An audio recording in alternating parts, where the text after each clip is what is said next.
အားလုံးမင်္ဂလာပါရှင်ကျမကတော့ကေတရောင်ပါကျမရုံးထိုင်ရဲ့ရက်တွေကိုမေးကြတဲ့သူတွေများလို့ပေါ့နော်ဒီဗီဒီယိုလေးနဲ့ရိုက်ပြီးတော့တင်နေတာပါကျမကတော့အင်ချွန်းနိုင်ငံသားကူညီရေးစင်တာမှာစကယ်ပြန်လုပ်တယ်ပေါ့နော်ကျမတို့ရုံးကအင်ချွန်းဖူကူဖူရောမှာရှိပါတယ်ကျမတို့အင်ချွန်းစင်တာကအပတ်စဉ်တနင်္ဂနွေတနင်္လာအင်္ဂါဗုဒ္ဓဟူးကြာတာပတေးနေ့ထိပေါ့နော်တနင်္လာနဲ့ကြာတာပတေးနေ့ထိရုံးဖွင့်ရပါရှင်မနက်9:00နာရီကနေညနေ6:00နာရီဒီ12:00နာရီကနေတနာရီကတော့ကျမတို့ခင်းစားချိန်ပါအဲ့တော့တောက်ကြစနေရရုံးပေးရဖြစ်ပါတယ်အလုသမားရေးရာမိချင်တဲ့ညီကိုမောင်နှမတွေအတွက်ပေါ့နော်အလုသမားရေးရာပေါ့နော်အခက်ခဲရှိတဲ့မိချင်တဲ့အကူအညီလိုတယ်ဆိုလို့ရှိရင်ကျမတို့ဟကုဖို့ရုံးမှာဟကုဖို့ရောမှာရှိတဲ့အင်ချွန်းစင်တာမှာတနင်္ဂနွေနေ့ကနေကြာတာပတေးနေ့ထိ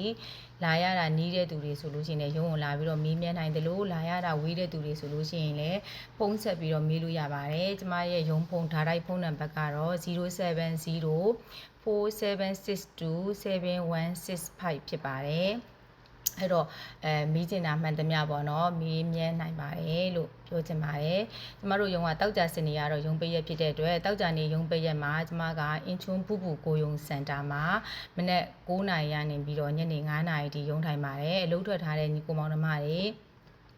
အလုပ်ရှိတဲ့မျိုးတည်ချင်တာတို့အလုပ်ဖောင်တင်ချင်တာတို့အပြီးပြန်ထောက်ခံစာလုပ်ချင်တာတို့အလုပ်စာချုပ်ထုတ်ချင်တာတို့ဆိုလို့ရှိရင်ကျမအင်ချွန်းပူပူကိုယုံစင်တာမှာရုံးထိုင်ရက်ဒီမှာ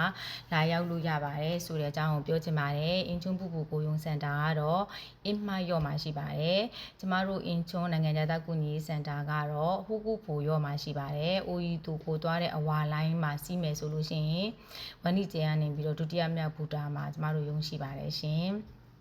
နောက်တစ်ခုကကြတော့ပေါ့နော်နမ်တုံကူနဲ့အနီးတစ်ဝိုက်မှာအလုံးမစိလိုချင်တဲ့ညီကိုမောင်နှမတွေအတွက်တနင်္ဂနွေနေ့မှာပေါ့နော်ဒီအင်ချွန်းဂျမုတ်ဖို့ရော့ပေါ့နော်နမ်တုံကူအပိုင်ဂျမုတ်ဖို့ရော့ကကိုယုံစင်တာကဆရာမတွေကျမတို့ရုံးမှာ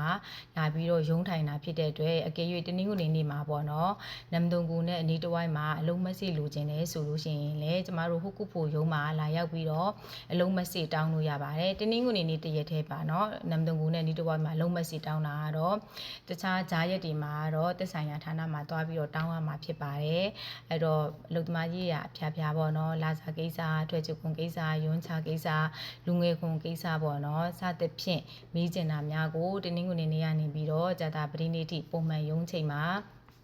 လာရောက်အကူအညီတောင်းလို့ရတယ်လို့ဖုန်းဆက်ပြီးတော့လည်းမေးမြန်းနိုင်ပါတယ်ဆိုတဲ့အကြောင်းကိုဒီဗီဒီယိုလေးနဲ့တင်ပြခြင်းဖြစ်ပါတယ် Facebook မှာ live လွှင့်လို့မရသေးလို့ပါအားလုံးအဆင်ပြေကြပါစေ